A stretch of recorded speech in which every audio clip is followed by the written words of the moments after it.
കളിച്ചും ചിരിച്ചും വളരേണ്ട കുഞ്ഞു ബാല്യത്തിൽ കളിചിരിയോടൊപ്പം തന്നെ ശരിയായ ചുറ്റുപാടും പഠനവും അനിവാര്യമാണ്. ഈ പ്രായത്തിൽ നിങ്ങളുടെ കുട്ടികളെ വളർത്താം ഏറ്റവും മികച്ച അന്തരീക്ഷത്തിൽ. 2026-27 അധ്യയന വർഷത്തിലേക്കുള്ള അഡ്മിഷൻ ആരംഭിച്ചിരിക്കുന്നു.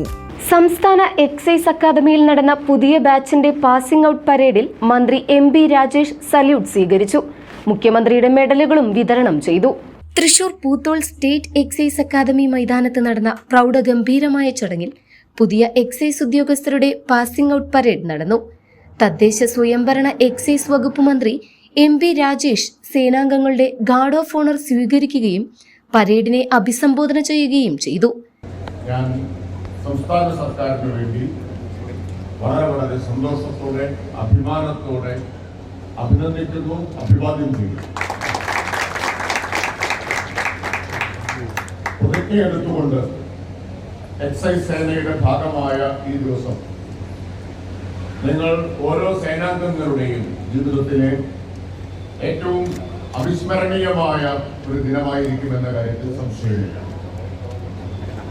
നിങ്ങൾ ഇന്ന് ഒരു ജോലിയുടെ ഭാഗമായി മാറുക മാത്രമല്ല ചെയ്യുന്നത്, ഒരു വലിയ സാമൂഹിക ഉത്തരവാദിത്വം ഏറ്റെടുത്തത് കൂടിയാണ് ചെയ്യുന്നത്.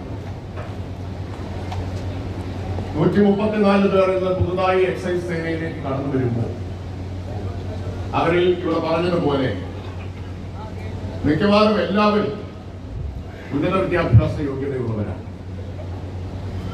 ബിരുദധാരികൾ, ബിരുദാനന്തര ബിരുദധാരികൾ, 20-ലധികം പേർ BTech ബിരുദധാരികൾ, MTech ബിരുദധാരിയുണ്ട്.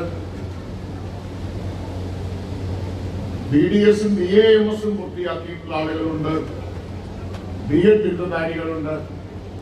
ഇങ്ങനെ വൈവിധ്യമാർന്ന യോഗ്യതകളുള്ള ബിരുദാനന്തര പ്രൊഫഷണൽ യോഗ്യതകളുള്ള മിടുക്കന്മാരും മിടുക്കികളുമാണ് ഇന്ന് പരിശീലനം പൂർത്തിയാക്കി സേനയുടെ ഭാഗമാവുന്നത്. മുഖ്യമന്ത്രിയുടെ 2024 എക്സൈസ് മെഡലുകളും ചടങ്ങിൽ മന്ത്രി വിതരണം ചെയ്തു. 16 എക്സൈസ് ഇൻസ്പെക്ടർമാരും 71 സിവിൽ എക്സൈസ് ഓഫീസർമാരും 47 വനിതാ സിവിൽ എക്സൈസ് ഓഫീസർമാരുമാണ് പരിശീലനം പൂർത്തിയാക്കി സേനയുടെ ഭാഗമായത്. Excise commissioner MR Ajith Kumar, ജനപ്രതിനിധികൾ, ഉന്നത ഉദ്യോഗസ്ഥർ എന്നിവർ പങ്കെടുത്ത ചടങ്ങ് സേനയുടെ കരുത്ത് വിളിച്ചോതുന്നതായിരുന്നു.